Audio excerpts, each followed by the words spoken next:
नमस्कार। Travel study के YouTube channel पर आप सभी का स्वागत है। ये कक्षा जो है CET 2026 के लिए बेहद ही इम्पोर्टेंट है, क्योंकि आप सभी जानते ही हैं CET में आपकी बार नेगेटिव मार्किंग भी है और 40% अंक लाना अनिवार्य भी कर दिया है।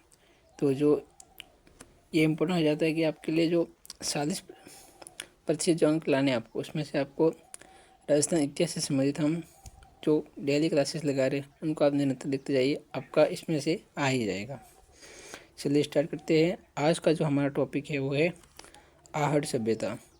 आहट सभ्यता से संबंधित हम 20 महत्वपूर्ण प्रश्नों की चर्चा करेंगे जो हर बार एग्जाम में आते रहते हैं। चलिए स्टार्ट करते हैं।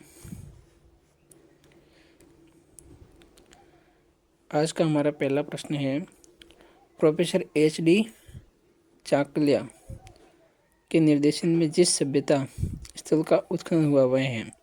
तो हमें बताना है कि HD चाकलिया के निर्देशन में जिस सभ्यता स्थल का उत्खनन हुआ वो कौन था, किसके निर्देशन में हुआ था। तो HD चाकलिया के निर्देशन में हुआ और वो सभ्यता जो थी वो थी आहट सभ्यता। कालीबंगा सभ्यता का जो उत्खनन किया था वो क्या था, बीकालाल बीके थापर और MD खरे ने। और इसकी कालीबंगा सभ्यता की जो खोज की थी अमलानंद घोष ने की थी। गणेश्वर से संबंधित रतन चंद अग्रवाल थी।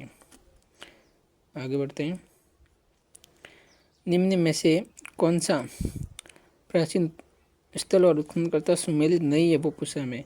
बैराठ, दयाराम साहनी, आहट, SP Jain, Kalibangan A Ghosh, Bagor VN मिश्र। तो बागोर का VN मिश्र सुमेलित है, कालीबंगा का अमलानंद घोष सुमेलित है, बैराठ का दयाराम साहनी सुमेलित है। लेकिन जो आहट का है वो आहट का अपन ने पहले प्रश्न में ही चर्चा कर चुके हैं कि आहट का HD चाकलिया है। HD चाकलिया वो है। तो हमारा जो इसका सही आंसर होगा 2 नंबर का वो होगा आहट। आहट का SP जैन नहीं है, HD चाकलिया हसमुख धीरजलाल चाकलिया है। तीसरा प्रश्न है, निम्न में से किस स्थल को ताम्रवती नगरी के नाम से भी जाना जाता था। तो ताम्रवती नगरी के नाम से किस सभ्यता स्थल को जाना जाता था।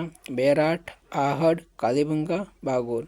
तो ताम्रवती नगरी के नाम से आहट को जाना जाता था, कालीबंगा को काले रंग की चूड़िया भी कहा जाता है और दिनहीन बस्ती कहा जाता है कालीबंगा को। और इसका सही आंसर होगा वो आहट होगा। दुलकोट कहाँ स्थित है। तो दुलकोट आहट सभ्यता स्थल में स्थित है। आहट सभ्यता किस अन्य नाम से भी जानी जाती है।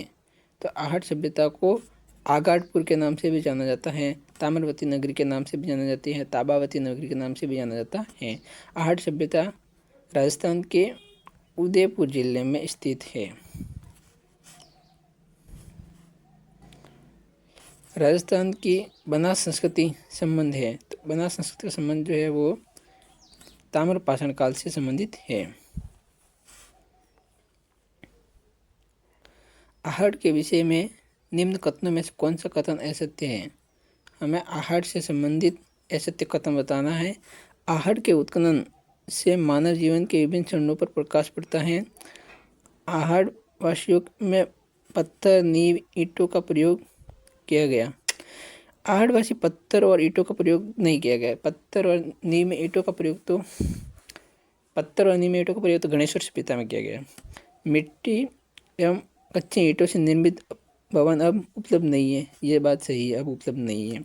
आहटवासी दीवारों एवं नींवों को मजबूत एवं सौंदर्य युक्त बनाने हेतु मिट्टी में क्वार्ट्ज के टुकड़े और चिप्स के सम्मिश्रण प्रयोग करते थे। ये बात भी सही है। तो इसमें से ऑप्शन A भी सही है, ऑप्शन C भी सही है, ऑप्शन D भी सही है। लेकिन जो ऑप्शन B है जिसमें पत्थर और नींव में ईंटे का प्रयोग की बात की गई है वो गलत बात है। तो इसका जो सही आंसर होगा वो होगा ऑप्शन नंबर B। 8वां प्रश्न है आज की सीरीज का, आहट सभ्यता स्थल के उत्खनन के किस स्तर से, आहट सभ्यता के किस स्तर से तांबे की कुल्हाड़ी, क्या दोस्तों, तांबे की कुल्हाड़ी प्राप्त हुई है। तो जो तांबे की कुल्हाड़ी जो प्राप्त हुई है वो 100वें स्तर से प्राप्त हुई है। 2 मुँह का चूल्हा व बहुत प्रकार के बर्तनों दो मुंह का चूल्हा व बहुत प्रकार के बर्तनों के साथ सिलबट्टा व पैन निम्न में से किस स्थान से खुदाई से मिले हैं? तो ये आहट से मिला है दो मुंह वाला चूल्हा। और चूल्हे पर हाथ के निशान भी आहट से ही मिले हैं। अनाज रखने के बड़े मृत्युबान जिन्हें गोरे और कोठे बखोट कहा जाता था कि प्राचीन सभ्यता से प्राप्त हुए। अनाज रखने के गोरे कोठे जो प्राप्त हुए हैं आहट सभ्यता से।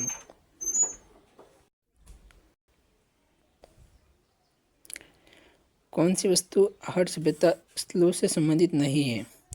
चावल संबंधित है, कृष्ण लोहित मद्यपान संबंधित है, तांबे की वस्तुएं संबंधित है, चित्रित दूसर मद्यपान ये संबंधित है बेराट सभ्यता से। तो हमारा सही आंसर होगा डी।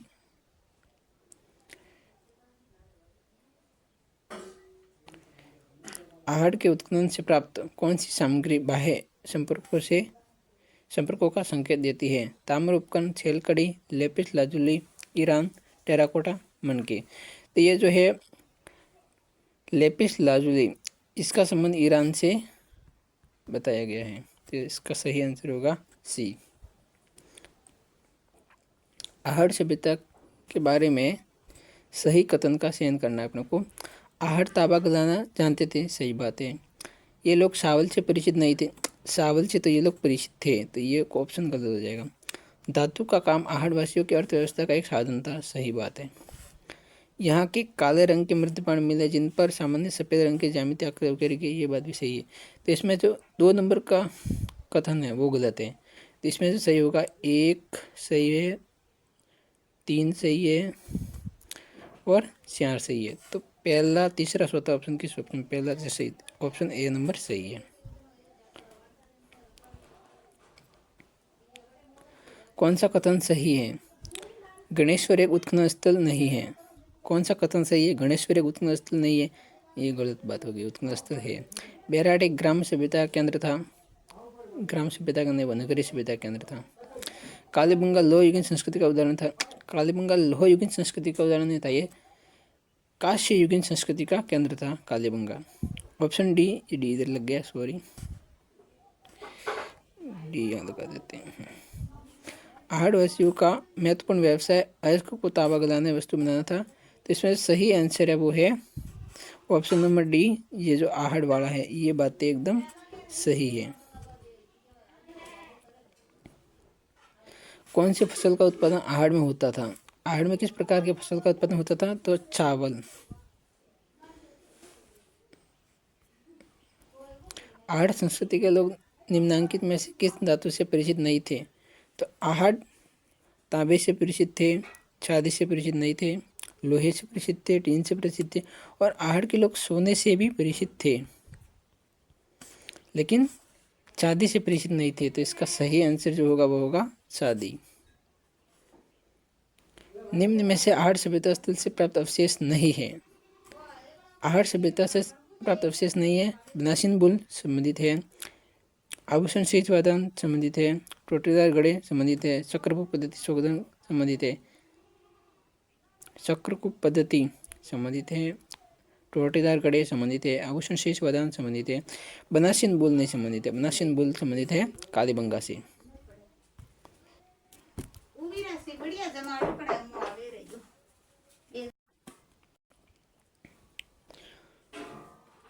इसका सही आंसर है बनासीन बुल।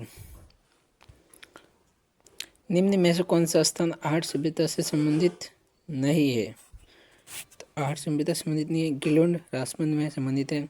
आबानेरी ये हो गया दौसा में, तो ये संबंधित नहीं है। भगवानपुरा ये है उदयपुर में, ये संबंधित है। रोजड़ी भी संबंधित है। तो इसका सही आंसर जो होगा वो होगा ऑप्शन नंबर बी, आबानेरी संबंधित नहीं है आहट सभ्यता से।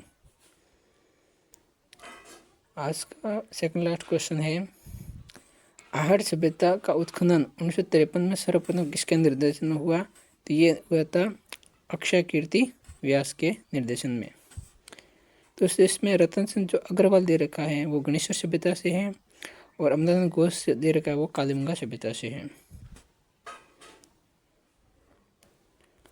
आज का लास्ट क्वेश्चन है, आहट को ताम्रवती नगरी के नाम से भी जाना जाता था। ताम्रवती नगरी के नाम से भी जाना जाता है। क्यों? कि बड़ी संख्या में तांबे के औजार उपकरण मिले हैं। घर बनाने के लिए धूप में पक्के ईंटों का उपयोग किया जाता था। जली हुई ईंट का निर्माण पाया गया। अर्थव्यवस्था शिकार और पशुपालन पर आधारित थी। ताम्रवती नगरी के नाम से जानने के कारण यहाँ बड़ी संख्या में तांबे के औजार और उपकरण मिलने के कारण, तो इसका ऑप्शन एक सही आंसर है। उम्मीद करता हूँ दोस्तों आपको ये क्लास अच्छी लगी होगी और आपके 20 में से कितने सही हो रहे हैं। अगर आपके 16 या प्लस है तो आप सही स्कोर में हैं। और आपको इसी प्रकार CET 2026 के लिए क्लास मिलती रहेगी, जिसमें हम इतिहास पहले करेंगे, इतिहास के बाद कला संस्कृति और भूगोल को लेकर आएंगे। और इसी प्रकार हम हिंदी, बाकी जो सब्जेक्ट हैं उनके लिए भी प्रश्नोत्तर की क्लास लेकर आते रहेंगे। आपके प्यार यूँ ही हमारे पर बना रहे और अपने इस वीडियो को लाइक करें, शेयर करें और चैनल को सब्सक्राइब करें, अपने दोस्तों को भी शेयर करें। धन्यवाद। मिलते हैं नेक्स्ट क्लास में।